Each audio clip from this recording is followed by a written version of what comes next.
शेतकरी मित्रांनो, राम राम नमस्कार। राज्यातील कापूस तसेच सोयाबीन उत्पादक शेतकऱ्यांसाठी या क्षणाची सर्वात ताजी दिलासादायक आनंदाची बातमी। शेतकऱ्यांची प्रतीक्षा संपली। या सर्व शेतकऱ्यांच्या खात्यामध्ये आता येणार थेट रक्कम। चला जाणून घेऊ शेतकरी मित्रांनो काय आहे ताजी बातमी।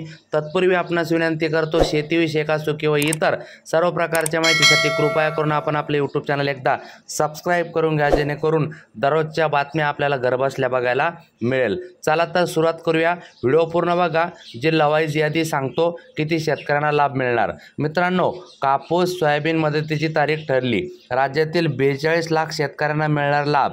वाचा सविस्तर। राज्य सरकारने गेल्या वर्षी कापूस व सोयाबीन लागवड केलेल्या शेतकऱ्यांना प्रति हेक्टरी 10,000 रुपये देण्याचा निर्णय जुलैमध्ये जाहीर केल्यानंतर तब्बल 2 महिने अर्थात 29 सप्टेंबरला मदत दिली जाणार आहे। शेतकरी पुरस्काराच्या निमित्ताने मुंबईत होणाऱ्या कार्यक्रमात सुमारे 42 लाख शेतकऱ्यांना 1,690 कोटी रुपयाचे वितरण केले जाणार असल्याची माहिती कृषी विभागाकडून देण्यात आली आहे। त्यात सर्वाधिक 3,66,059 शेतकरी या निर्णयाचा फायदा राज्यातील सुमारे 92 लाख शेतकऱ्यांना होणार आहे। त्यासाठी राज्य सरकारने भरपूर निधी मंजूर केलेला आहे। एकूण शेतकऱ्यांपैकी सुमारे 66 लाख शेतकऱ्यांनी आधार क्रमांकासह संमतीपत्र दाखल केले आहे। यापैकी 41,99,614 शेतकऱ्यांचे आधार संलग्न बँक खाते नमो किसान सन्मान योजनेतील माहितीशी जुळविण्यात आले आहे। त्यामुळे या शेतकऱ्यांना प्रति हेक्टरी 5,000ची मदत मिळण्याचा मार्ग मोकळा झालेला आहे। तर लाभ मिळाला नाही तर या गोष्टी तपासा। आधार क्रमांकात दिलेल्या उर्वरित 24 लाख शेतकऱ्यांना KYC पूर्ण केल्यानंतर लाभ देण्यात येणार आहे। तर 92 लाख शेतकऱ्यांपैकी सुमारे 26 लाख शेतकरी एकतर या योजनेचा लाभ घेण्यास अनुत्सुक आहेत किंवा त्यांच्या 7/12 उतारावर नोंद असली तरी त्यांना याबाबत माहिती नाही।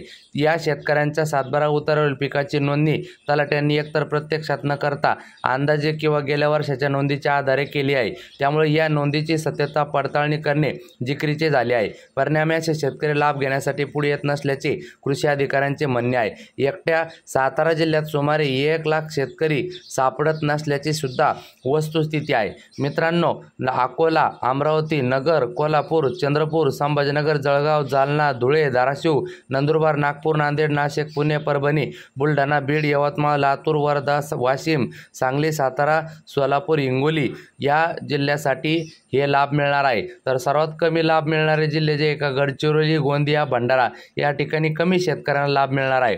मित्रांनो, पहिल्या हप्त्यातील 2,516.80 कोटी रुपये स्टेट बँकेकडे जमा करण्यात आले आहे। त्यातील 42 लाख शेतकऱ्यांना 1,690 कोटी रुपयाचे वाटप 29 सप्टेंबरला करण्यात येणार आहे। कागदपत्राची पूर्तता करणाऱ्या शेतकऱ्यांना यापुढे लाभ देण्यात येणार आहे। विनयकुमार आवटे, कृषी विस्तार संचालक, पुणे। चला मित्रांनो, माहिती आवडल्यास प्लीज लाईक, सबस्क्राईब, शेअर करा। भेटूया पुढच्या व्हिडिओत। धन्यवाद।